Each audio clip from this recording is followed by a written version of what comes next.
Ziggy jouait de la guitare, fantastique, avec la main gauche, toujours. Mais ça n'a rien à voir avec la rubrique qui arrive et qui s'appelle « À crampon rompu ». Ou à bâton rompu, si vous voulez, enfin à crampon rompu.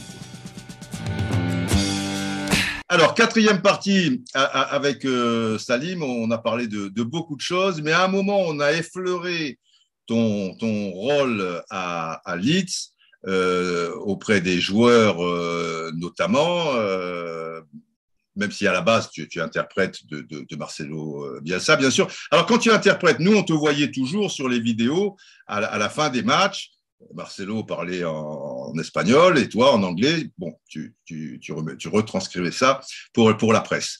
Mais tu es aussi interprète sur la pelouse, enfin aux entraînements, comment ça se passe aussi? C'est ça, je traduisais également les causeries individuelles dans la salle vidéo, les causeries collectives et à l'entraînement, les consignes de l'entraîneur. Donc j'étais tout le temps avec les joueurs, en plus de ma fonction principale qui était celle de discipline coach. D'accord. Alors, discipline coach, ça consiste en quoi et qu'est-ce que tu as pu découvrir? Parce qu'à la base, c'était pas ta fonction. Je rappelle quand même aux gens qu'à la base, tu es quelqu'un d'universitaire et tu enseignes à l'université.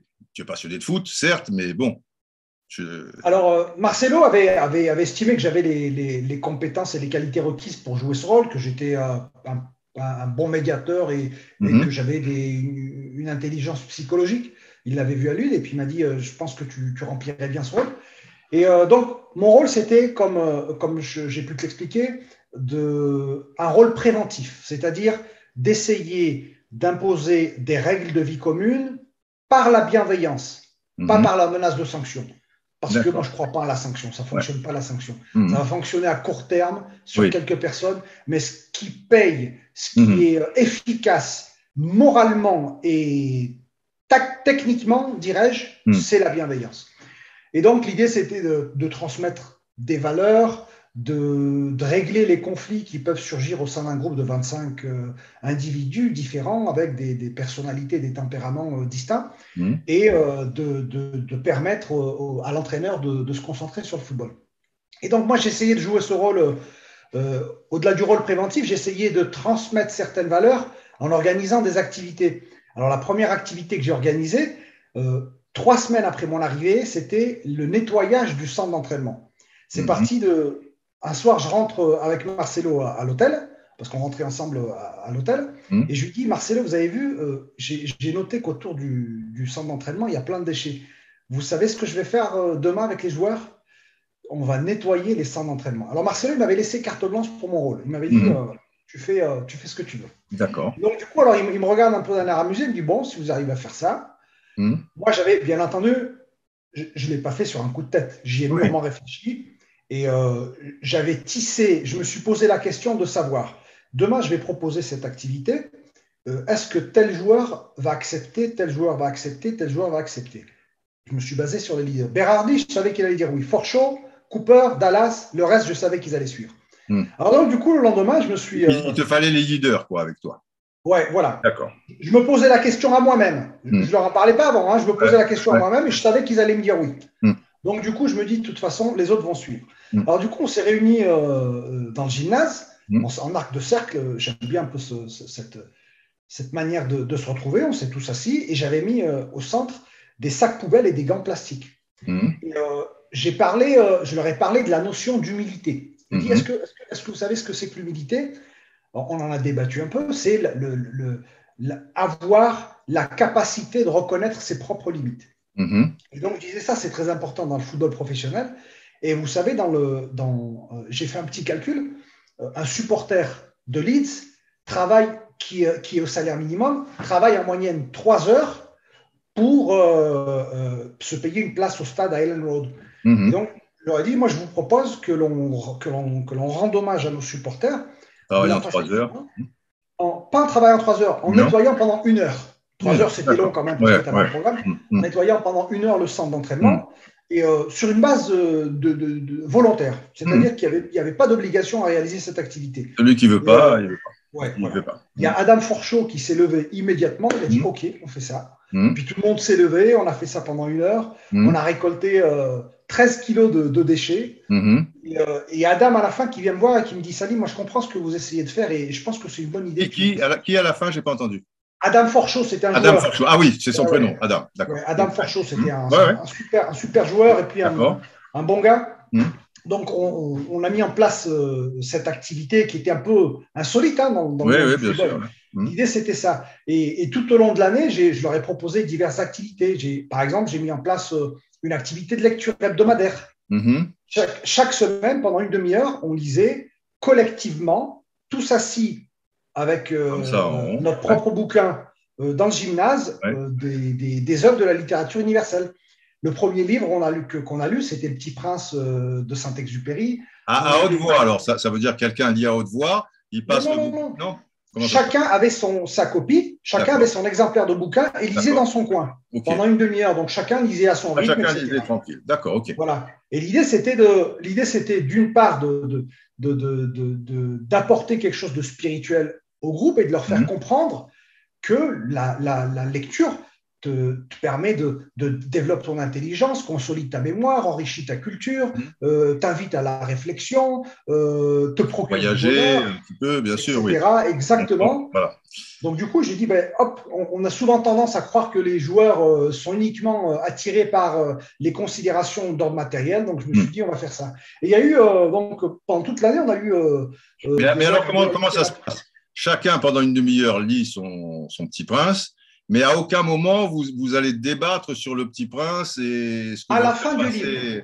Quand on a fini le bouquin, on fait une petite réunion. Il y a une séance d'une demi-heure dédiée pour faire un débriefing. Est-ce qu'il vous a plu? Qu'est-ce que vous en avez retiré, etc. D'accord. Donc, on a fait ça.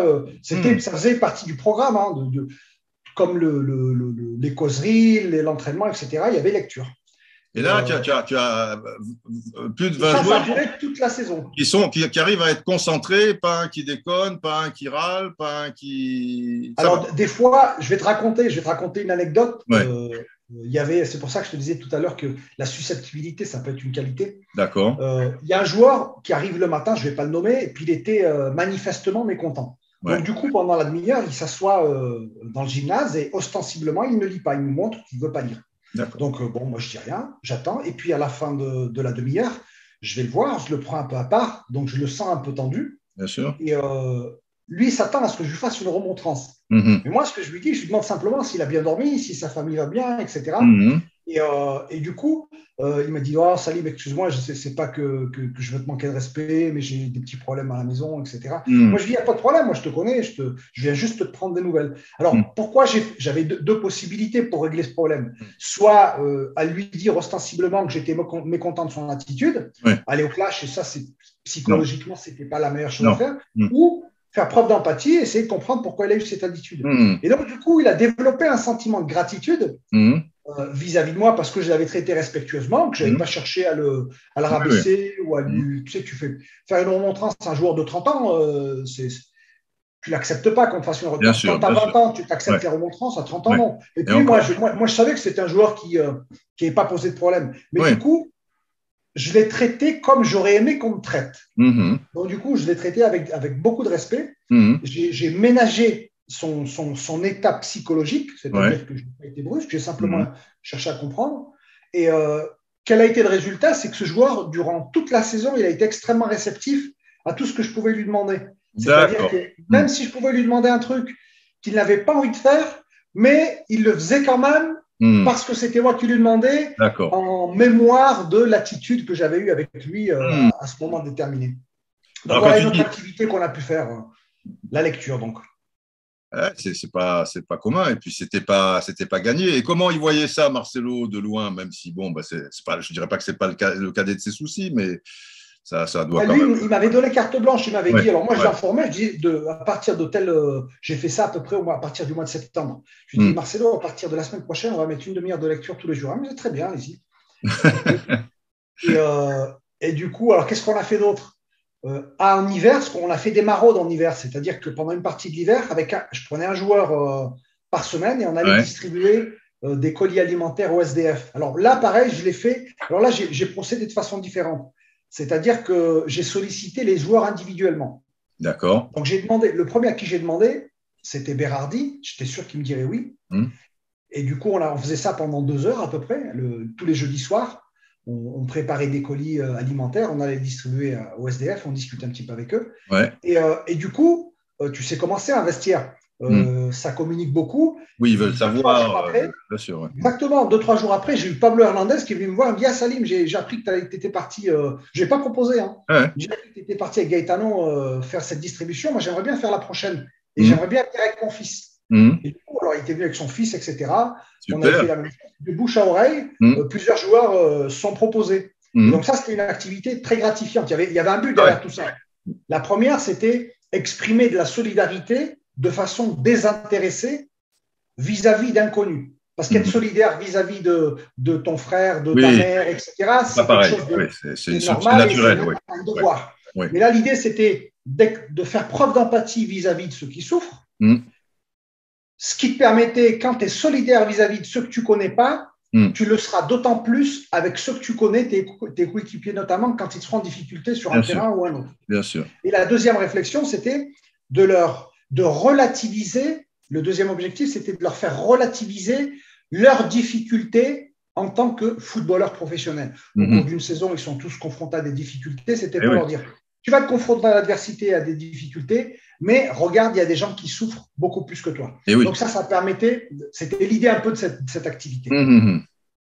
Eh ben, c'est passionnant tout ça. Hein, ça a été une année. C'était très, très intéressant et c'était surtout gratifiant parce que moi, l'activité qui m'a le plus plu, c'était celle-là parce que je rentrais les jeudis soirs chez moi avec l'impression que cette journée avait valu la peine d'être vécue. Absolument. Mais alors, quand tu n'as pas été tenté, alors on rappelle que la première année, Leeds échoue au barrage pour la montée en première ligue et montera la saison d'après. Mais toi, la saison d'après, tu es pris par ton boulot tu n'as pas été tenté de faire le grand saut quoi, dans l'inconnu. Tu pouvais pas, vis-à-vis des instances universitaires, etc., avoir 2-3 ans tu vois, de libre, ce n'était pas possible. Ouais, j'aurais aimé rester. Marcelo, il avait signé qu'1 an de contrat, mais le problème, c'est que moi, ça m'obligeait à renoncer à mon métier de façon définitive, parce que soit tu peux demander une disponibilité, mais il faut le faire dans un certain délai. Et Marcelo, jusqu'au dernier moment, il ne savait pas s'il allait rester ou pas. Ah oui, il y a ça aussi, oui. Ça, il a signé au tout dernier moment, à la fin. Et donc, du coup, mais c'est vrai que c'était une expérience extraordinaire que j'ai vécue. Et puis, en plus, l'année d'après, même s'il y a eu le Covid, il y a eu cette montée en première division qui va rester dans les mémoires. Fantastique. Salim, écoute, c'était un plaisir. Je suis sûr que les Roustaniens se sont régalés. Je te nomme citoyen d'honneur de la Roustanie et tu vas faire aussi, tu vas nous donner des idées. On va essayer d'avancer aussi parce que c'est fait pour ça, la Roustanie, pour mélanger un petit peu des idées et essayer de faire profiter aux uns et aux autres et pas qu'aux Roustaniens, quoi, à l'intérêt général, quoi, pour que ce soit des avancées footballistiques ou même humaines à travers tous ces échanges. Et puis, on se retrouve très vite si tu en es d'accord. Avec plaisir. Merci beaucoup, cher président Didier. C'est un honneur pour moi d'être citoyen de cette communauté.